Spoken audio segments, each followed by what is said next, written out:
ভাই আইফোন আমার কিনতে মন চাই। বাবার একদিন বলছিলাম, বাবা আমার একটা আইফোন কিনে দিবা। বাবা আমার দিকে তাকিয়ে বলতেছে, বাবা তোর একটা ফোন কিনে দিতে খুব ইচ্ছা করে, কিন্তু আমি 400-500 টাকা কামাই করি, রিক্সা চালাই, তোর আইফোন কিভাবে কিনে দেই? ভাই কথাগুলা আমার জন্য বলতেছি না, আমার মতন হাজারো মধ্যবিত্ত ছেলে আছে তাদের জন্য বলতেছি।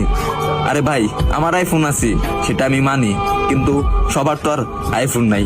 কিছু পোলাপান আছে নতুন নতুন শার্ট পরে, নতুন নতুন প্যান্ট পরে, নতুন নতুন সানগ্লাস পরে, 2 দিন পরে পরে আইফোন পাল্টায়।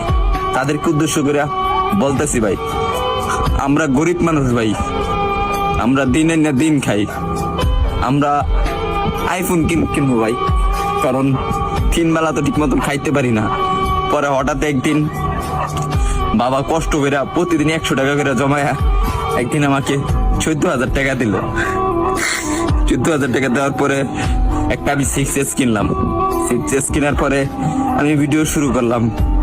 ভিডিও শুরু করে এই যে ভিডিও দিতেছি আপনাদেরকে, হয়তো আপনারা ভাবেন যে আমি কথাগুলা বলি লাইক ভিউ পাওয়ার জন্য। না রে ভাই, সবার জীবনে একটা কষ্টের একটা গল্প থাকে, কাহিনী থাকে, আর আমি যেগুলা বলি রে ভাই এগুলা বাস্তবই বলি। তারপরে ভিডিও করতেছি, আর এখন যখন ভিডিও করতেছি ভালো একটা পজিশনে যাইতেছি, একদিন আব্বুরে বললাম, আব্বু তুমি এই ফোনটা দিছো না, এই ফোনের টাকা একদিন আমি এই টিকটক থেকে তোমাকে ব্যাগ দিব। ভাই আপনারা যদি ভালো না বাসেন, সাপোর্ট না করেন ভাই, তাহলে সামনে আগে যেতে পারবো না রে ভাই কখনো। আপনারা একটু ভালোবাসা দেন, তাহলে আমি একদিন অনেক বড় হমু ভাই।